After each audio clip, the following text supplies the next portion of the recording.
She'll come out. Don't you worry. A smile scratched itself across the man's unshaven face. A thin, bitter smile that hung on the hate in his voice. He stood in front of a stringy bark tree, shotgun in his right hand, his left rubbing absent-mindedly at a deep scar on the side of his neck as he addressed a group of about 20 other farmers. "I know that mongrel," he growled. "She'll come out for this." Hello, John Heffernan here.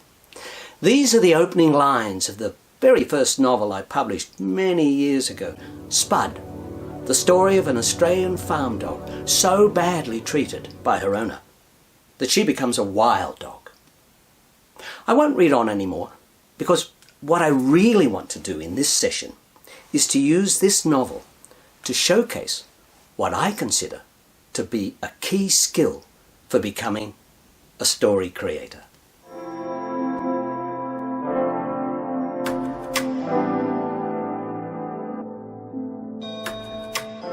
Hello, welcome to my YouTube channel, John Heffernan Books.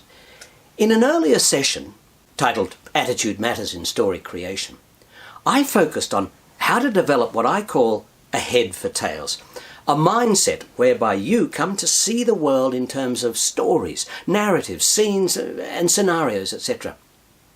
And I emphasized that one of the big benefits of this mindset is that after a while, the story ideas seem to come to you unsolicited, uncalled for, embedding themselves into your mind subconsciously.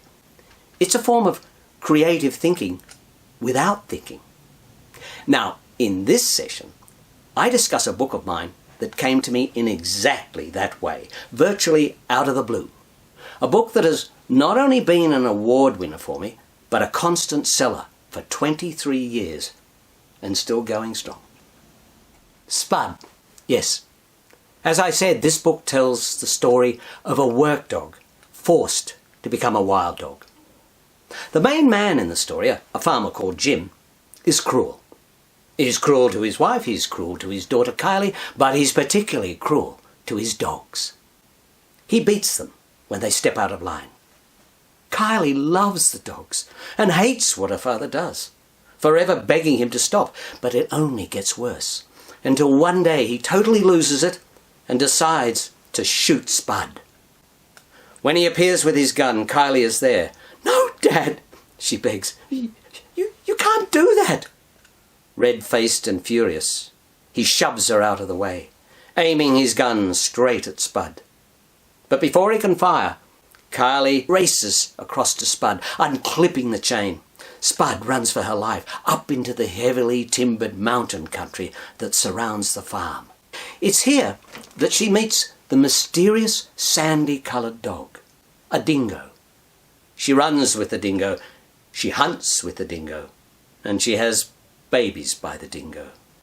But now Spud is a wild dog and, like the dingo, one with a price on her head. I won't be a spoiler by telling you more. If you want a hard copy or an audio version of the book, check out the links below. There will be an ebook at some stage. But what I want to get across here is how this idea, the idea for this story, came to me.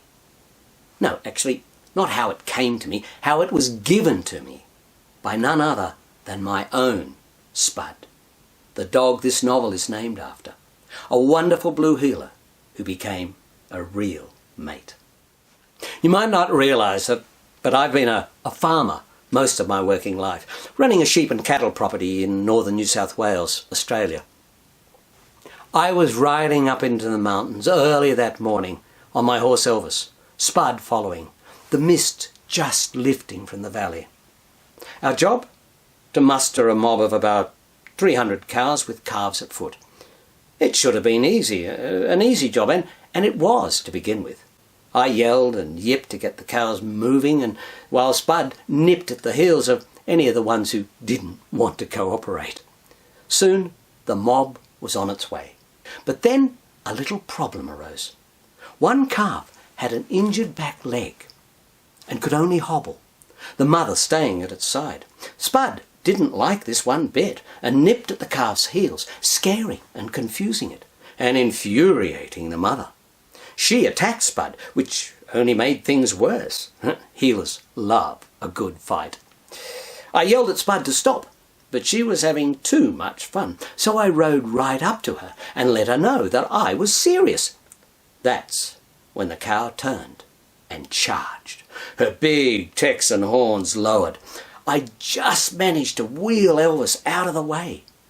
She would have gored him for sure, ripping his side open and, well, quite possibly killing him.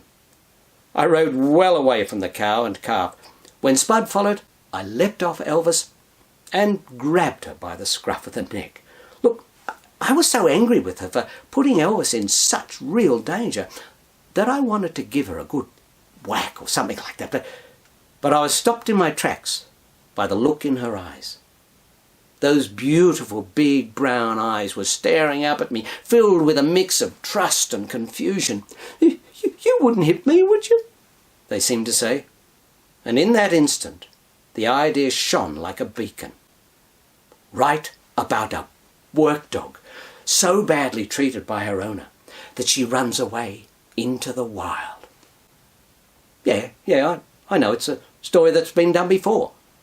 But then, as a movie director once told me, every story's been done before, often many times.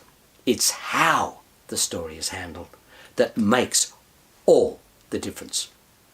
And this was a flashing sign telling me I had a real story here, one that was set in an area that I knew about, one I felt passionate about, and one that would grab readers. I had the story I needed. I'm not sure how long I sat with Spud that morning, up in the mountains, her head on my lap. But I do know that my head was buzzing with myriad story material. By the time we rose, the cattle had gone, Texan Mama and her baby included. I walked home, leading Elvis, Spud right behind. But I was barely aware of anything, for that story was churning over and over in my mind, growing all the time. Hey, I certainly don't maintain that this way of creating story ideas is the only way, or the best way for that matter. But this is one way that has definitely worked for me. Of course, not every one of my books, look, I've published over 50, not everyone has come to me in this rather strange manner. But virtually all that have presented in this way have gone on to become both award winners and good sellers. So do keep it in mind.